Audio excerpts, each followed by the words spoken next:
sesuai dengan nama acaranya ya, yang berhubungan dengan literasi seperti buku-buku sastra dan juga buku-buku novel gitu. Jadi ini adalah acara festival gitu, di mana kalian para pecinta buku bisa berburu karya-karya dengan berbagai macam tema di sini, dari mulai fiksi, non fiksi, sejarah, terus juga kajian literasi di sini tuh lengkap banget. Kenapa sih kita harus melek terhadap isu kemanusiaan, terutama terkait dengan perjuangan saudara-saudara kita di Palestina yang berjuang untuk merdeka gitu. Jadi kalau misalnya teman-teman masih merasa manusia dan masih merasa punya hati nurani, sudah sepatutnya kita berdiri bersama perjuangan saudara-saudara kita di Palestina sampai mereka merdeka.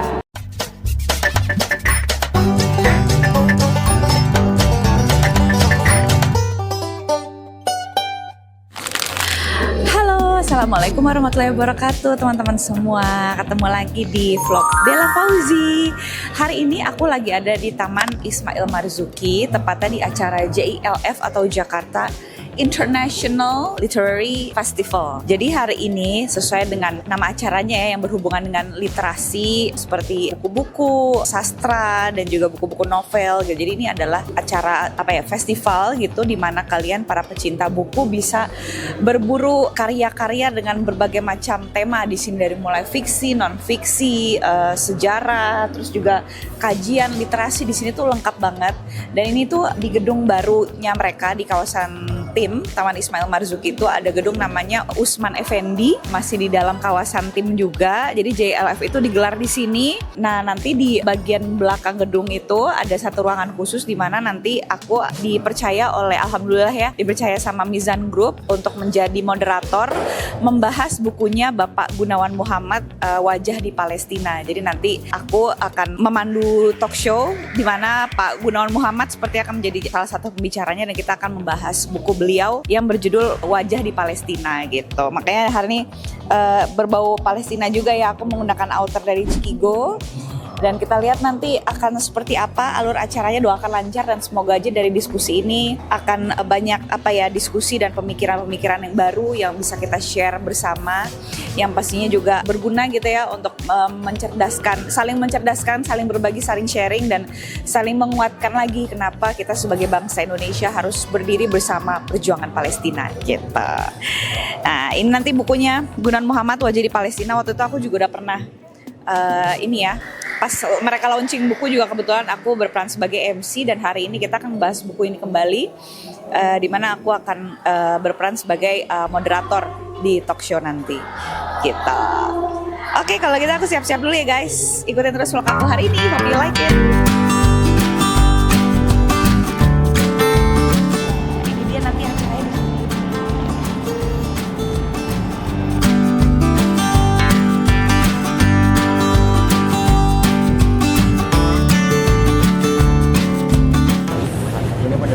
Iya, sudah ketemu. Saya Bella yang waktu launching buku, Pak. Okay. Sama saya lagi ya, Pak. Orang Bintaro. Orang Bintaro saya, Pak. Orang Bintaro, ya.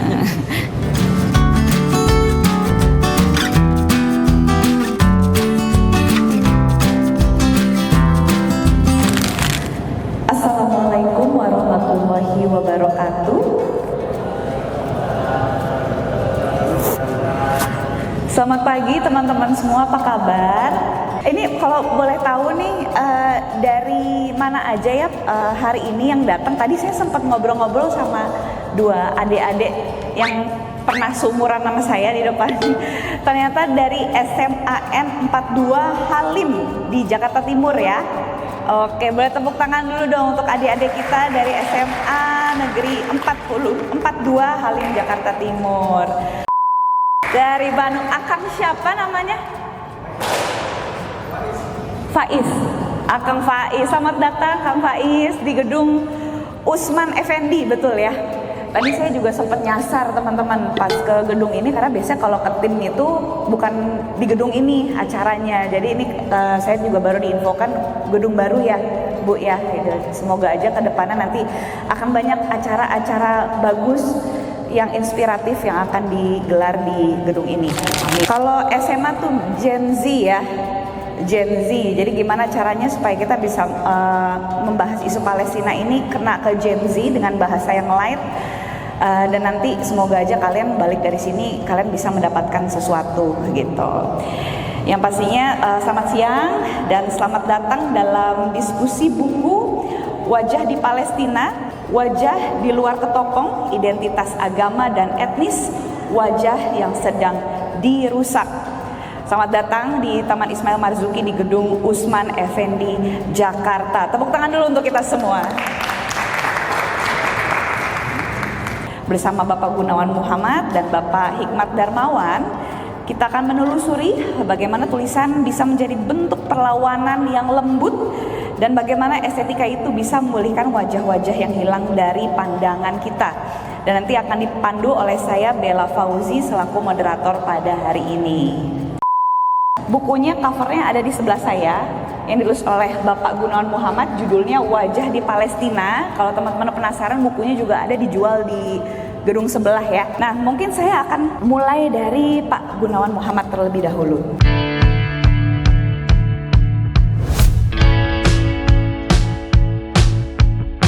Kolonialisme pemukim ini sangat keras, kejam.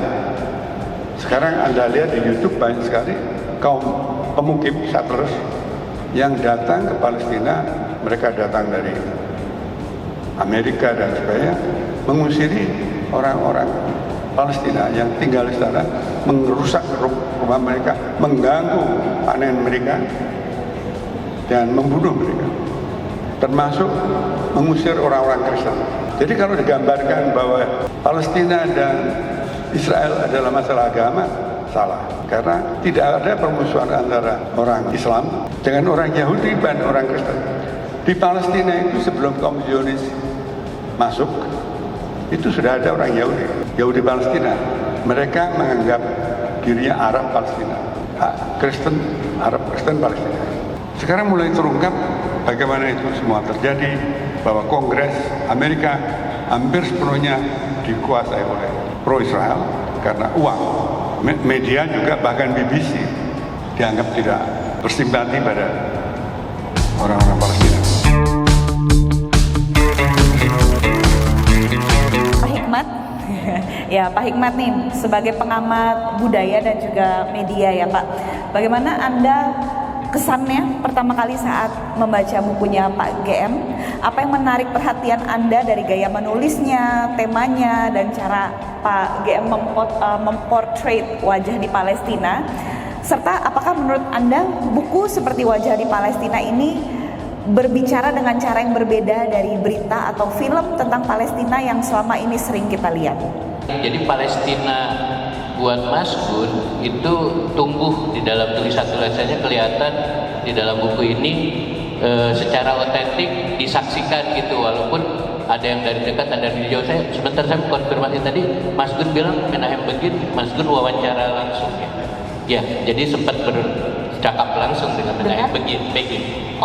Jadi ini Mas Gun sebagai seorang jurnalis ya. Salah satunya wawancaranya Menahem Begin yang seperti tadi diungkapkan adalah seorang pada masa Nakba dan seputarnya itu kan seorang yang ikut mendirikan atau tokoh teroris. Bahkan barangkali kalau imajinasi populer tentang terorisme itu selalu adalah orang Islam, termasuk ketika menanggapi pembantaian yang tiap hari saya bangun, mau makan siang dan sebagainya, imaji visual genosida itu menjadi realitas yang detik per detik muncul di gadget saya. Itu harus berhadapan atau di kepala saya berhadapan dengan imaji tentang bahwa itu teroris, Arab itu teroris, dan segala genosida ini salahnya orang Palestina karena mereka melakukan teror pada 7 Oktober dan Hamas sampai dengan teror. Ada beberapa pertanyaan yang sudah terjawab sebenarnya. Nah, kalau misalnya dilihat dari sudut pandangnya Pak Gun dan juga Pak Hikmat gitu ya, apakah mungkin sastra ini memulihkan kemanusiaan yang sudah tereduksi oleh citra dan juga algoritma? Hati-hati, karena sekarang di zaman era TikTok dan AI ini, yang benar bisa jadi salah, yang salah bisa jadi terlihat benar, betul nggak Pak Hikmat? Iya. Kalau istilah saya waktu kejadian dulu namanya Waduh. Iya. Itu dia. Jadi terbalik-balik logika juga. Betul. Logika juga kita jadi sering ditantang gitu ya untuk berpikir ini sebenarnya nih gimana sih yang benar cara logika berpikirnya gitu. Karena sekarang dunia sudah semakin gila teman-teman semua. Jadi kita juga harus semakin kritis ya. Kita tahu Yahudi selama ini telah memerintah berabad-abad di Eropa. Namun dalam waktu singkat, kenapa mereka menjadi egois terhadap orang-orang Palestina, orang-orang yang telah lama juga tinggal di Palestina? Kurang lebih bisa saya kasih. Bagi saya juga sukar menjawab ya. Waktu saya pertama kali ke Israel, itu masih manis-manis. Saya wawancara dengan wali kota Yerusalem. Banyak banget yang sudah diwawancara ya Pak GM? Enggak lah.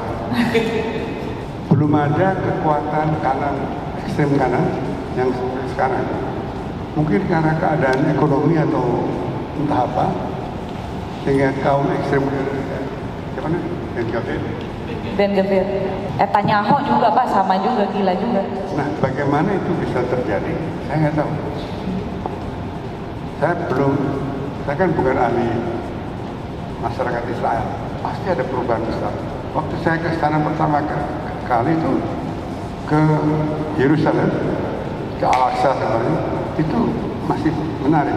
Tapi kemudian kedua kali sudah dijaga banyak tentara, menjadi real estate yang dimiliki oleh orang-orang kaya dan menyingkirkan orang-orang Israel yang miskin. Saya tidak tahu apa yang terjadi. Tapi sebetulnya yang juga perlu dilihat, Amerika itu juga menjadi gila. Saya juga aneh. Sekarang ini Amerika udah gila. Kalau kita menentang Israel, kita sekarang harus menentang Amerika. Sabotase bagus, boykot. Karena itu Israel tidak boleh masuk dalam turnamen senam, bagus. Kalau kita lalu nggak ada pertandingan internasional, nggak apa-apa. Kenapa harus ada pertandingan internasional? Hanya untuk menghalalkan Israel maju. Terima kasih banyak sebelumnya untuk Bapak Gunawan Muhammad dan Bapak Hikmat Darmawan. Beri tepuk tangan dulu untuk para pembicara kita hari ini. Terima kasih banyak sudah berbagi pikirannya dan sudah mau sharing bersama kami semua. Semoga saja dari diskusi hari ini bisa membawa perspektif baru, pengetahuan baru dan pastinya pengalaman baru khususnya untuk adik-adik kita nih, adik-adik Gen Z kita, karena nanti perjuangan kemerdekaan Palestina itu kalau misalnya kita belum berhasil, kalianlah yang akan meneruskan. Dan bahwa sebenarnya kalau berbicara tentang isu Palestina ini sudah bukan soal agama saja ya Pak ya, tapi sudah mengaitkan dengan isu-isu kemanusiaan. Jadi kalau misalnya teman-teman masih merasa manusia dan masih merasa punya hati nurani, sudah sepatutnya kita berdiri bersama perjuangan saudara-saudara kita di Palestina. Sampai kapan? Sampai mereka merdeka. Free Palestine! Ya. Saya Bella Fauzi mengucapkan terima kasih banyak. Wassalamualaikum warahmatullahi wabarakatuh. Selamat berakhir pekan teman-teman semua. Salam sehat selalu. Terima kasih. From the river to the sea. From the river to the sea. Lebih keras lagi ya. From the river to the sea. Free.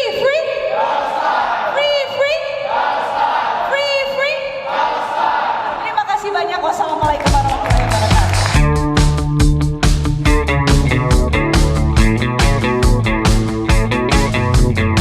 Oke guys, alhamdulillah hari ini diskusi bukunya Pak GM sudah berjalan dengan lancar. Aku tadi seneng banget ya karena selain ada Pak Hikmat Darmawan, seorang budayawan, dan pasti Pak Gunawan Muhammad gitu ya sebagai penulis dari buku Wajah di Palestina ini menjadi pembicara kita hari ini. Yang bikin aku senang dan amazed adalah para audiens kita hari ini guys. Kita kedatangan dari Gen Z ya, anak-anak dari SMAN 42 Halim dari Jakarta Timur. Aku senang banget ya kita kedatangan dari youth generation gitu yang bisa menghadiri diskusi buku ini karena menurut aku penting banget gitu ya. Adik-adik kita tuh sedari muda tuh diajarin kenapa sih kita harus melek terhadap isu kemanusiaan, terutama terkait dengan perjuangan saudara-saudara kita di Palestina yang berjuang untuk merdeka gitu. Karena sebenarnya ya kita kalau mau menjadi bangsa Indonesia yang baik dan benar, dan kita mau tahu gimana sih sejarahnya negara ini bisa berdiri gitu ya, kenapa Indonesia bisa ada, itu ya karena dulu orang-orang Indonesia itu ada yang berjuang gitu supaya negara ini bisa terbebas dari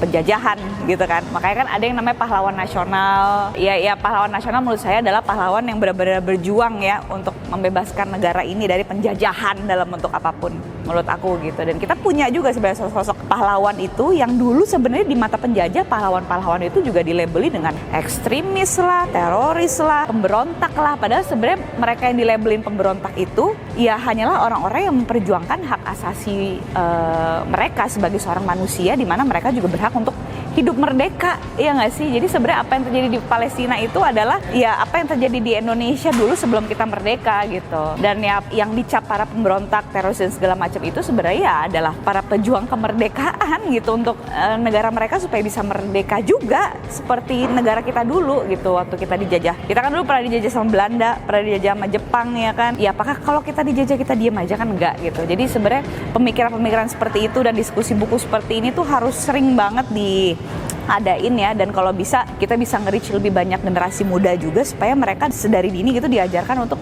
critical thinking gitu, ya nggak sih? Apalagi sekarang kan udah dengan eranya AI, TikTok segala macem, dimana fitnah itu bisa berkembang wadidaw sekali ya, jadi yang bener jadi salah, yang salah bisa jadi terlihat bener.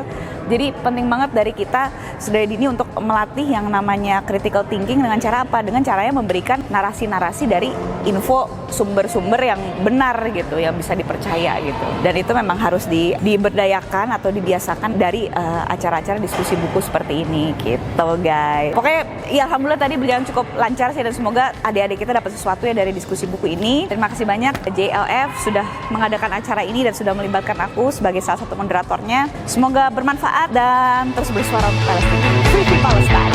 Yay!